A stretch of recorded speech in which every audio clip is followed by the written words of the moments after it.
Et là, vous êtes sur la première, 7h37. On va prendre un peu de hauteur. Je voudrais plutôt parler de ce qui se passe dans ma tête. C'est pas la première fois, j'ai eu déjà des hallucinations au cas d'eux. Alors ici, c'est dingue. Je vois des grimpeurs sur les sérèques, un gars habillé en carnaval, un autre qui sort d'une caverne. Avant, je me suis surpris à voir un transformateur sur un nuage qui était sur notre camp de bas, notre camp avancé. Les 8000, c'est dingue. Les 8000, c'est dingue, extrait de Passe-moi les jumelles de Benoît Hémon, consacré à Erard Loretan. Bonjour Jean Troyet. Bonjour. Merci beaucoup d'être notre invité ce matin en direct de notre studio de Sion. Vous reconnaissez ce qu'on vient d'entendre là? Oui, quand même. Oui, il y a 30 ans. Hein. Oui, il y a 30 ans. Donc, ouais. Donc, ce sera au mois d'août et c'est vrai que c'est des souvenirs immenses. Il y a 30 ans, c'était donc cette face nord de l'Everest avec Erard Loretan, le regretté. 43 heures, on a vérifié, aller-retour par la face nord avec une descente sur les fesses. C'était complètement fou. On va fêter les 30 ans le 31 août. J'ai aussi vérifié la date. Merci d'être notre invité pour les 30 ans de cette ascension. Pour vos 50 ans de carrière aussi, vous avez, faut pas le cacher, un âge extrêmement respectable, surtout pour un alpiniste, Merci. 68 ans. Un livre et un film vont sortir à cette occasion. Cette face nord de l'Everest avec Loretan, 86, ça reste quoi votre plus bel exploit, en tout cas le plus médiatique? Un bel exploit, oui, pas le plus bel parce qu'on en avait plein d'autres, mais le plus médiatique, on le fait maintenant. Sur le moment, en 86, on n'était pas fait pour ça. Erard n'était pas rentré après l'Everest, il était reparti au Choyu avec Pierre-Alain Steiner. Moi, j'ai dû aller régler les affaires avec les Chinois, donc ça m'a pris du temps et j'étais pas pressé de rentrer. Donc on n'était pas très médiatique, on était assez, on n'était pas dans ce niveau-là encore à ce moment-là. 30 ans du record à l'Everest, 50 ans d'alpinisme, je l'ai dit. Vous avez aussi descendu l'Everest en snowboard en 1997. Vous avez fait de la voile, etc. Un livre va sortir, un film. Vous attendiez, quand vous avez commencé à l'adolescence, à avoir un parcours aussi phénoménal. Est-ce que vous aviez un plan de carrière, si on peut parler d'un plan de carrière pour un alpiniste, ou est-ce que tout est venu comme ça, naturellement? Non, tout est venu comme ça. Je pense que d'abord, il y a eu à 17 ans de retour d'Allemagne que vraiment la montagne m'a pris. Elle m'a pris parce que il y avait plus que ça qui comptait. Donc j'étais venu un stage dans le village et puis je pensais qu'à la montagne. Donc et puis après, j'ai commencé à avoir le privilège de pouvoir émigrer au Canada. Ça, c'est aussi un passage extraordinaire parce que je travaillais l'hiver. Et puis le printemps, j'allais visiter le Grand Nord ou le sud de l'Amérique du Sud, l'Amérique du Nord.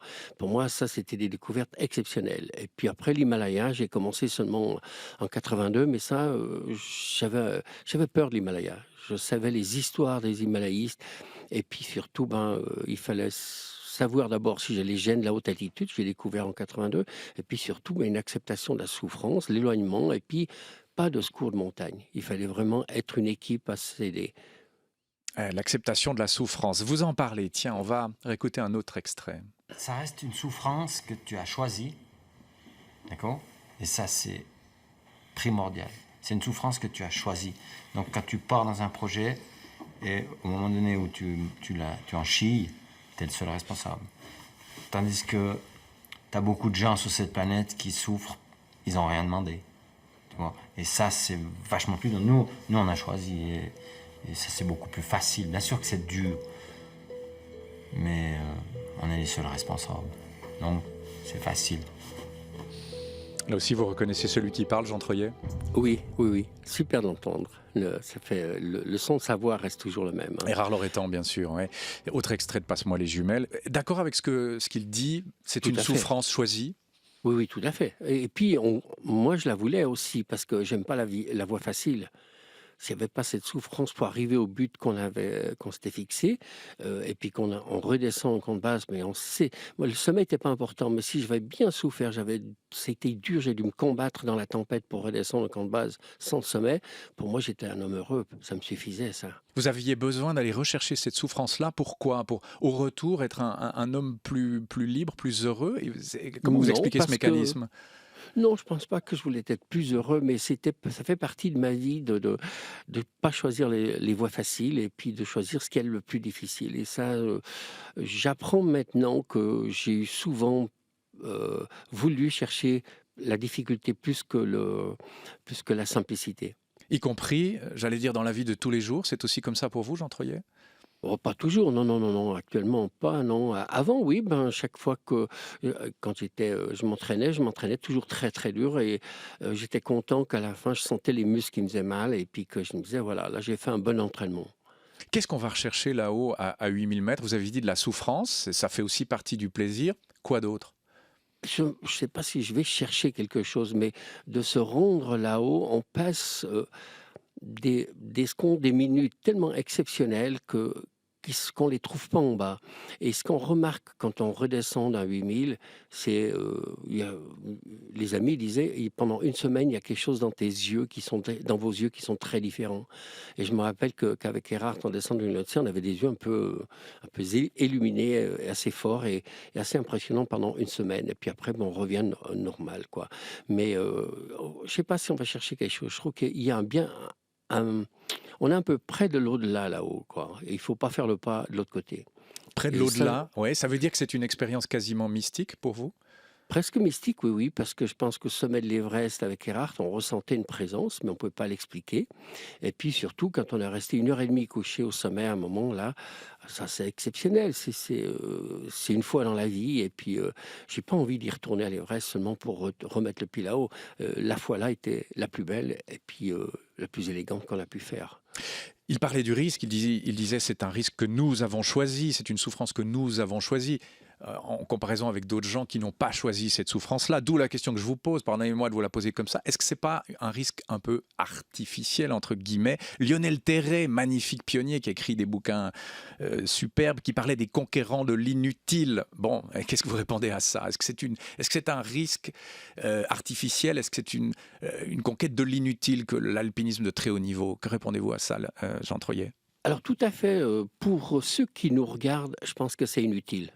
Il y a rien de plus bête de monter un sommet puis de redescendre, Bon, ça fait rêver hein. quelques personnes quand même. Mais ça fait rêver et surtout des fois, bien souvent, les choses inutiles ont été les plus belles choses sur cette planète. Oui, Donc vous pensez à quoi d'autre, par exemple? La conquête des regardez mers, par exemple? les mers, le désert, l'air, par exemple. Vous voyez, maintenant, on commence à vouloir presque voler. Les hommes commencent à voler leurs propres moyens avec des combinaisons. Et puis après, il y a aussi, pour moi, qui est important, c'est les volcans aussi. D'aller voir ces volcans, d'avoir cette terre qui bouge. Ça veut dire qu'il y a ces puissants éléments, éléments de la planète qui bougent. Et pour vous, cette conquête de l'inutile est essentielle au genre humain, au fond? Oui, tout à fait. Oui, oui. Mais c'est vrai, c'est pour les gens d'en bas qui nous regardent et disent c'est vrai que c'est complètement inutile de faire ça. Mais qu'est-ce qui est utile? Est-ce que la recherche plus loin de la technologie que pour, par exemple, regardez si nous on vole dans des avions impeccables, c'est que d'abord on a fait des avions pour tuer, hein, des Oui, c'est avions de vrai. guerre. Et C'est on en d'abord profite de ça, quoi. l'aviation est d'abord militaire. Vous faites bien de le rappeler, Pas ou tout à fait au quasiment. début, Pas quand tout à même fait au début. Les Lindbergh. frères White n'étaient pas des militaires, mais c'est venu Oui, très vite, et hein. Lindbergh non plus, mais après on a fait quand même développement de l'avion grâce, pour, de l'armée, hein. Euh, Ceux qui disent que les gens qui prennent des risques aujourd'hui, c'est plutôt les migrants qui traversent la Méditerranée au péril de leur vie. Qu'est-ce que vous répondez à cet argument-là? Les vrais aventuriers, c'est ces migrants? Peut-être, est-ce qu'eux cherchent l'aventure? Est-ce qu'ils cherchent la vie plutôt, à survivre? Ce qui est c'est un autre cas parce que dans leur maison, ils ne sont plus dans la survie, quoi. Ils sont dans le danger énorme. Donc non, ça c'est un autre domaine que je connais très peu là-dedans. Je fais qu'observer et puis que je ne peux pas en parler puisque on ne vit pas à la place de ces gens. Évidemment. Mais vous vous sentez dans la peau d'un survivant aujourd'hui, à 68 ans, après 50 ans d'alpinisme, après 10 8000, enfin vous avez été plus de fois que 10 sur les 8000, mais vous avez fait 8 sommets 10 sommets de plus de 8000 mètres. Est-ce que vous êtes statistiquement, Jean Troyer, je m'exprime ainsi, un survivant? C'est ce que m'a dit les amis des éditions Guérin. Ils ont fait des recherches et 30 ans d'Himalaya en tentant des 8000, du premier au dernier, je suis le seul survivant. Donc l'autre est à 26 ans. c'est Kurtin Dirnberger qui a fait 26 ans d'Himalaya. Oh, qui est plus Et qui est âgé, qui a vivant. passé 80 ans, lui. Hein. Ouais, un peu plus, quoi. Mais, et puis, c'est ça qui est extraordinaire, c'est que enfin, je suis le seul survivant de cette équipe-là. Mais c'est pas. Je pense que j'ai une bonne étoile, d'abord, et puis une tronche de cake, je me lâche pas facilement. La montagne qui est devenue, pour certaines, pas toutes évidemment, un terrain de jeu, parfois même en Himalaya. Est-ce que les expéditions commerciales, avec oxygène à la clé, vous n'en avez jamais pris, l'oxygène c'est un point très important, est-ce que ces expéditions commerciales ont la même valeur? Autrement dit, un Everest avec Sherpa, corde fixe et oxygène a la même valeur qu'un Everest comme vous l'avez fait vous, quasiment comme si vous alliez grimper le Chasseron ou le Catogne sans oxygène? Alors non, il faut peut-être je vais peut-être me vanter un petit peu là, je dis: «Non, on ne peut pas comparer» parce qu'actuellement, ce qui se passe à l'Everest, j'en ai un peu honte. Peut-être on est un peu fautif parce qu'on a amené des belles images et les gens veulent y aller dans n'importe quel moment, n'importe quel style et les Sherpas font un travail énorme. Sans Sherpas, il n'y aurait pas cette expérience commerciale. Donc grâce aux Sherpas, beaucoup de gens, bien entendu, il y a un apport financier énorme au Népal et au Pakistan, mais surtout au Népal et au Tibet. Mais il faut bien penser que c'est les Sherpas qui font tout le travail du camp de base au sommet, jusqu'au sommet, et c'est quand même encore les Sherpas qui ramènent des gens, c'est les Sherpas qui portent même le petit vieux japonais de 72 ans qui a été porté jusqu'au sommet parce que c'était sa petite gloire à lui, quoi. Mais est-ce que tout Donc, ça n'est pas artificiel de porter un homme de 72 ans au sommet de l'Everest qui n'y arriverait peut-être pas tout seul? ben oui, je sais pas, c'est bizarre des personnes comme ça qui se contentent de ça. Nous, on a ce privilège. Bon, j'ai reçu aussi beaucoup de la nature pour pouvoir faire ce qu'on a fait avec Erhard, se retrouver d'abord avec Erhard aussi, qui est exceptionnel, d'avoir les mêmes idées au point de vue façon d'escalader, inventer, grimper jour et nuit, ce qui est impressionnant pour les autres qui arrivaient. Et on prenait rien, puisque on s'arrêtait pas pour dormir. Et donc, c'était ça. Et puis, surtout, ce qui les impressionnait, c'est qu'on partait avec une barre chocolatée puis un demi-litre d'eau froide pour 2 Ouais. jours. Et une fondue aussi, dit la Ah, légende. Oui. au camp de base, oui. Au camp de Au base. pied de la face, oui. Au pied de la face, oui, on se faisait une fondue. Vous avez dit il y a un instant, j'ai un peu honte de ce qu'est devenu l'Himalaya sur le plan commercial. C'est vrai? Oui, oui, oui, j'ai lu un livre qui m'a fait très peur et qui m'a vraiment... ouais, ça m'a beaucoup travaillé, ce livre, qui a été écrit par des gens qui ont vécu l'horreur sur l'Everest. Vous vous sentez un peu responsable de tout ça, d'avoir favorisé ces Non, courants-là? Enfin, vous et peut-être les moi, autres? j'ai pas voulu les commerciales, mais j'entends, on leur a montré les images, on leur a montré des films, des photos de là-haut, donc les gens veulent y aller. Est-ce qu'ils vont pour la photo, pour la beauté du paysage ou le mot Everest leur suffit? Alors ça, il faudrait leur poser la question, mais l'Everest est Voilà, devenu un label, est devenu voilà, un tout à point qu'on fait. veut atteindre une fois dans une vie. Donc du coup, ça devient aussi, pour certains, on peut parler de Kilian Jornet, qui est un champion de ski alpinisme, qui commence maintenant sa conquête en speed climbing de tous les sommets les plus hauts de la planète. Il a fait le Cervin aller-retour avec des baskets il y a quelques années. Il veut maintenant s'attaquer à l'Everest, alors qu'il n'est pas alpiniste stricto sensu. Qu'est-ce que vous pensez de cette évolution là, d'un Jornet ou d'autres qui veulent aller faire de l'athlétisme et du jogging sur les plus hauts sommets de la Terre? C'est encore de l'alpinisme, c'est encore de la montagne, ça a à voir encore avec la nature, ça? Je pense qu'il sera très, il sera pas seul d'ailleurs. Il y aura beaucoup de monde autour de lui pour l'aider à faire ça. Et puis après, ben, c'est une autre façon d'amener le sport à la montagne. Et puis, ce que j'aime pas et que je n'ai jamais fait, c'est mettre un chrono. Hmm. Un chronomètre, pour moi, je pense pas dans la montagne, c'est beau parce qu'il y a tellement de choses, autre chose à voir que le chrono en arrivant en haut. Donc ça m'impressionne la façon de voir et puis d'arriver en haut. La première chose qu'on doit faire à un sommet, c'est pas de regarder autour, c'est vite de regarder sa montre. Et ça, c'est impressionnant. Ulichtek qui fait la face nord de l'Eiger en 2h30 et quelques, ça vous parle ou ça vous parle pas? Ah ben, c'est sa façon à lui, c'est de grimper qui est il est très très fort, il est très doué et tout, puis il fait ça très sérieusement. Et puis c'est sa façon à lui de le faire. Mais pour moi, c'est la seule chose que je ne ferais pas, c'est faire un sommet avec un chrono. Regardez que j'ai mis ce jour-là tant de temps. Non, ça, c'est pas mon truc. Même quand je fais du ski de fond, l'autre, j'aime pas les chronos, quoi. J'aime bien ressentir comment j'ai pu donner le meilleur de moi-même sur la piste, sur la montagne. Et laisser la poésie vous envahir aussi, et parfois les hallucinations, comme au sommet de l'Everest, Tout on à fait. l'entendait. Bon, il y en a qui ont un chrono vraiment rivé au poignet. Valérie Drouet et Sandra Zimmerli, vous êtes avec nous, vous lisez la presse. Ce sont ceux qui s'entraînent et qui vont courir la fameuse patrouille des glaciers. Dans La Liberté ce matin, portrait d'un fribourgeois qui s'appelle Rémi Bonnet. Oui, grande page sur ce jeune homme de 21 ans qui va participer à sa première grande patrouille entre Zermatt et Verbier après avoir couru et remporté la petite à Rolla-Verbier il y a 2 ans. Il partira avec la première patrouille suisse, et que notamment pour équipier le recordman du parcours. On parle de nouveau de montre, Martin Antamatten, 5h52. Alors le quotidien qui souligne qu'il a fallu négocier avec les gardes frontières parce que d'habitude la première patrouille helvétique est composée de militaires. Alors il n'a pas de pression d'être avec le recordman, dit Rémi Bonnet. Au contraire, il peut lui donner des conseils, lui permettre de gagner en expérience. Cette course est un mythe pour lui, c'est un rêve de la remporter. Et puis après la patrouille des glaciers, eh bien pas de trêve. Il enchaîne avec la saison de course en montagne avec un titre mondial de course verticale à défendre. J'imagine, après ce que vous nous avez dit, que vous n'avez jamais couru la patrouille des glaciers, Jean Troyer. Exact, ouais. Non, ça, avec Erard, c'était vraiment pas notre truc de se mettre au milieu d'un paquet de monde et puis d'en baver et puis de regarder le dos ou les fesses d'un autre devant soi.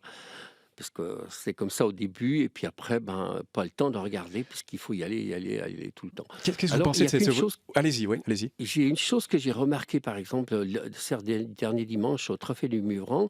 Ça, c'est dans le canton de Vaud, autour du Grand Muvran, ouais. Ouais. J'ai vu les gars à l'arrivée, donc un paquet de gens qui étaient à l'arrivée quand je suis arrivé là, et je savais qu'il y avait un super sourire, ils étaient heureux, et ils se parlaient entre eux, c'était une superbe ambiance, et ça, j'ai remarqué que c'était le côté positif d'un trophée ou d'une patrouille. Le côté négatif, c'est peut-être que c'est devenu un sport de masse qu'on appelle ski-alpinisme. Maintenant, c'est des milliers de personnes qui vont s'entraîner tous les week-ends. Il y a 15 ans, c'était encore un sport de vieux guides. Maintenant, c'est un sport de jeunes urbains. C'est une dérive pour vous? Vous avez le sourire, mais je vous pose la question sérieusement. C'est une forme de dérive? Non, c'est pas une dérive, mais ma foi, maintenant, on leur a dit que les pauvres qui sont en ville, à Genève et Lausanne, sous le brouillard toute la semaine, c'est normal qu'ils viennent en Valais le samedi et dimanche, sous le soleil, et puis qu'ils profitent de la montagne. C'est ce qu'on a voulu. Donc maintenant, il y a un paquet de monde qui arrive et qui aime faire cette façon-là. Le ski alpiniste a été un développement exceptionnel. D'ailleurs, la randonnée est impressionnante parce que ça prend de l'ampleur de plus en plus. Et c'est impressionnant, quoi. Moi, je vois que... Et je trouve que c'est bien, hein. Il ne faut pas dire que c'est le contraire, parce que j'en fais et je suis bien quand je fais de la randonnée. Donc, je comprends que les autres qui partent entre copains, faire un sommet, redescendre dans une belle poudreuse à l'occasion, ça, c'est des week-ends bien passés. Mais sans chrono pour vous, hein, il faut bien le préciser. La montagne, c'est la nature et c'est le climat aussi. Dieu sait que les alpinistes voient aussi les effets du changement climatique. Dans la presse alémanique, cet accord de Paris sur le climat signé en décembre dernier est ambitieux plutôt que réaliste, Sandra Zimmerli? Oui, l'accord négocié en décembre dernier à Paris devrait être signé officiellement le 22 avril prochain au siège de l'ONU à New York. Alors les deux experts qui s'expriment dans la Neue Zürcher Zeitung se montrent plutôt sceptiques. Limiter le réchauffement global à moins de 2 degrés, atteindre la neutralité climatique d'ici 2050, soit l'équilibre entre les émissions fossiles et les énergies renouvelables, on n'y est pas parvenu ces 25 dernières années. Alors pourquoi aujourd'hui? D'ailleurs, au niveau mondial, production de CO2 et consommation d'énergie continuent d'augmenter. Le développement des énergies renouvelables a besoin du sens de la mesure, de raison et de temps. Une politique efficace n'est pas une politique de l'annonce qui ne tient pas compte des réalités. Comme alpiniste, vous constatez les effets du changement climatique en montagne, Jean Troyer? Oui, par exemple, chez moi, à la Foulie, il y a un glacier je l'ai vu. Alors, ce qui est extraordinaire, au début de ma carrière en tant qu'aspirant guide, je l'ai vu avancer ce glacier. Et puis après, je le vois reculer énormément. Enfin, il est très haut dans la montagne, c'est vrai, quoi. Donc, il y a un réchauffement de la planète, oui. Il est dû à quoi? C'est ma question qui est importante. Mais ce qui me fait le plus peur, c'est pas le réchauffement de la planète, c'est la destruction et on est en train de manger la planète à partir déjà du mois de septembre. Et c'est impressionnant de voir des choses horribles comme dans mon pays, le Canada, au grand nord de l'Alberta, où on fait du sable bitumineux, on retire du pétrole du sable, on pollue la planète. Et là, on n'en parle pas de cette affaire-là, qui était un immense terrain. Et il y a plein d'autres choses qui se passent sur cette planète. On continue de détruire. Alors, on ne veut pas en parler de ça. Je suis trop bizarre qu'on pense Il y a eu pas à quelques ça. documentaires sur les sols bitumineux, sauf erreur. Je me souviens d'en avoir vu un, mais c'est vrai que c'est pas un sujet Oui, on en qui parle fait pas la une des beaucoup, médias. même au Canada. On en Même parle au Canada, oui. On Oh, commence à en très peu. parler. Ouais. Oui, on parle parce que ça rapporte pas. Et c'est tout ce qu'ils font comme pétrole, ça leur coûte actuellement. Vu les Vous prix bas. verriez militant de la cause écologiste, Jean Troyer, comme alpiniste, vous Non. seriez légitimé? Non. Non, l'écologie, c'est une affaire politique aussi. Alors, je ne suis pas politicien. Plus près de vous et plus près de nous, vous êtes d'Orsières, quand vous voyez une ville, il faut l'appeler comme ça, comme Verbier, qui se développe, il y a eu l'Alex Weber entre-temps, puis Verbier, commune de Bagne, qui continue un peu de jouer avec les règles, ça vous énerve, ça? Non, par rapport à ce qui se passe dans la planète, parce que comme je voyage beaucoup encore, il y a d'autres choses beaucoup plus importantes à régler. C'est tout à fait normal que la commune de Bagne va régler l'affaire avec le Valais et les lois, mais pour moi, c'est pas le plus important. Le plus important, c'est d'essayer de préserver les enfants dans le monde et arrêter de les faire souffrir. C'est la première chose si on veut voir du futur dans la planète et surtout un développement durable. C'est d'abord arrêter de faire souffrir les enfants sur cette planète. Et en Suisse, vous votez, par exemple, Alex Weber, vous avez voté, Jean Troyer? Alors, qu'est-ce que je cogitais pas là, à ce moment-là? Mais vous Alors, votez de manière générale? Oui, en général, je vote. Oui. Vous avez 68 ans, il y a eu peu de temps, je crois, vous les avez eus en mars. Quels sont encore vos rêves? Est-ce que, par exemple, vous avez eu un AVC, on le sait, vous en avez parlé il y a 5 ans dans l'Annapurna. Est-ce que vous pensez encore aux 8000 ou est-ce que vous voyez plus bas maintenant? Je vois plus bas puisque mes projets sont neige horizontale. Donc, avec les années, l'accident d'AVC, puis la famille qui ne veulent plus que j'aille là-haut, ils ont raison d'ailleurs. Et puis, ils m'ont demandé d'arrêter d'aller à 8000. Alors là, il y a eu un moment, c'est eu un moment quand même où j'ai beaucoup réfléchi de ne plus pouvoir retourner à 8000, où j'ai passé des minutes exceptionnelles, qui je ne les retrouve pas en bas ici. Alors mais 30 ans, avec des moments d'exception, et puis quand même un passage extraordinaire dans l'Himalaya, c'est pas grave. Mais par exemple, maintenant, j'ai plein de projets, surtout qui est pôle Nord, pôle Sud, le nord de la Russie, le nord du Canada. Donc, je repars sur des projets, mais beaucoup plus simples. D'abord c'est plat. Et puis après, il y a déjà plus de chutes de pierres, de sérac ou d'avalanches sur la tête. Mais c'est toujours aussi froid, ça c'est sûr. Alors, j'aime le froid. Donc, je cherche ces pays-là. Puis, j'ai déjà été découvrir le Grand Nord canadien sur l'île de Bylot, au Groenland, des glaciers qui étaient peu parcourus. Mais c'est des moments d'exception. Et puis, on peut se laisser vraiment poser sa tente tous les soirs et vraiment passer du bon temps avec les bons copains. C'est tout ce qu'on vous souhaite pour les 20 ou 30 prochaines années, Jean Troyer. Merci infiniment d'avoir été avec nous. Merci beaucoup. En direct de Bienvenue. Sion. 30 ans de face nord de l'Everest et 50 ans d'alpinisme. Un livre aux éditions Guérin va sortir ainsi qu'un film.